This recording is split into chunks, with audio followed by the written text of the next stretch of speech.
Ketika hujan tak kunjung reda, di tim 4, Aldi, Tania, dan Rania tidak sempat mengambil gambar di bagian luar gedung. Mereka hanya mengambil di bagian lobi, lantai dasar. Kalian dengar suara anak kecil nyanyi ular naga panjang gak sih? Saut Aldi. Rania dan Tania hanya mengangguk.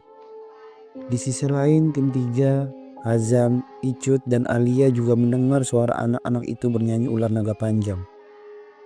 Dan di tim 2, Miko, Lilo, dan Tia juga merasa aneh mendengar suara itu.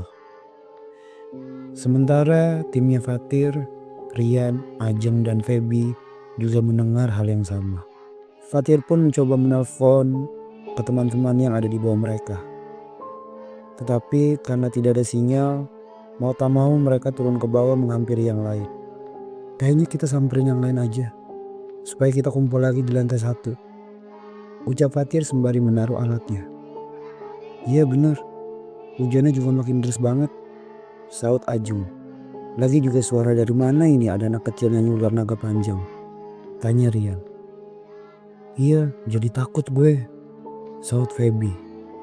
Ketika tim 1 ingin turun ke bawah, ruangan di dekat tangga lantai 9, bangunannya bocor dan terbuka cukup lebar, sehingga hujan masuk ke ruangan itu. Fatir dan yang lain tidak bisa melewatinya karena mereka juga membawa alat-alat kamera. Gimana nih? Tanya Rian. Terobos saja kali ya? Ucap Fatir. Janganlah, terlalu bahaya Tir.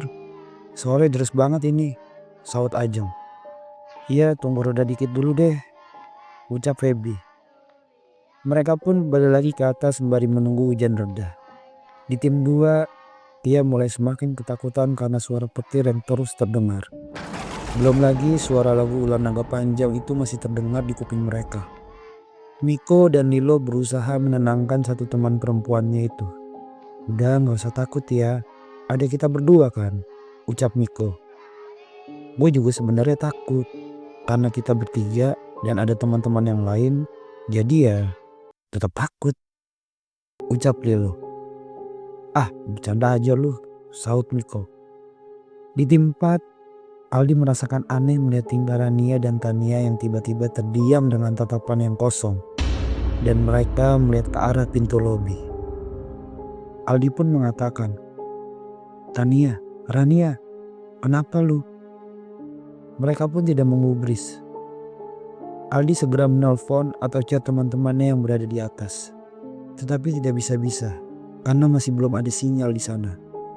Tania dan Rania berjalan ke depan pintu lobi. Aldi pun menatap. Hai, kalian mau kemana? Tania, Rania. Mereka berdua menengok ke Aldi dengan tatapannya yang bengis. Aldi kemudian terdiam. Ia pun lari meninggalkan Tania dan Rania, menghampiri teman-teman yang lain di lantai atas.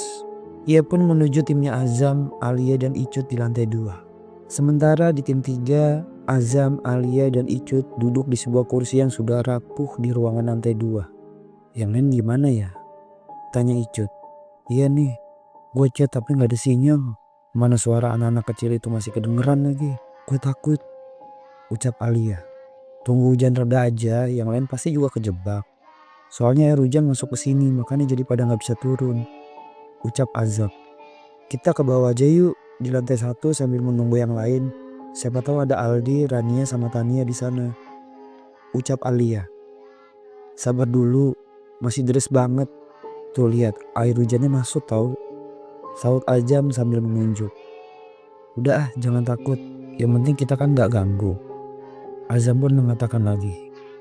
Icut sembari memeluk Alia. Hujan tak kunjung reda, namun suara anak-anak kecil bernyanyi luar naga panjang tiba-tiba sudah menghilang. Di tim 2, Tia masih saja ketakutan dengan kejadian ini. Miko tetap menenangkan Tia. Lilo menyalakan sebatang rokok dan mengecek ruangan yang mereka tempati. Mau kemana lu? Tanya Miko. Kabut gue, mau lihat-lihat aja, ucap Lilo. Kemudian Lilo melihat lukisan yang sudah berdebu, kotor, dan rusak di dinding tembok ruangan lantai 7. Di benaknya ia memperhatikan gambar apa yang ada di lukisan itu. Saat ia membersihkan lukisannya, terdapat gambar 2 naga berwarna merah dan hijau. Seketika dari atap yang sudah bolong, kucing berwarna hitam jatuh ke bawah tepat di hadapannya. Lilo kaget. Miko dan Tia menengok. "Lu kenapa?" tanya Miko. "Kaget gua ada kucing dari atap itu." Lilo sambil menunjuk ke atap. "Ah, yang bukan-bukan aja lu," saut Miko. "Tahu nih, ngagetin aja lu, Li," saut Tia. Di sisi lain, perasaan Fatir kali itu mulai tidak enak. Rian bertanya pada Fatir, "Gue jadi mikirin yang lain juga deh." "Iya sama, ini gue juga lagi mikirin," ucap Fatir. Dan terlihat Ajeng dan Feby tertidur. Namun beberapa menit kemudian, Feby menigau dan mengatakan, "Bukan, Riana, jangan."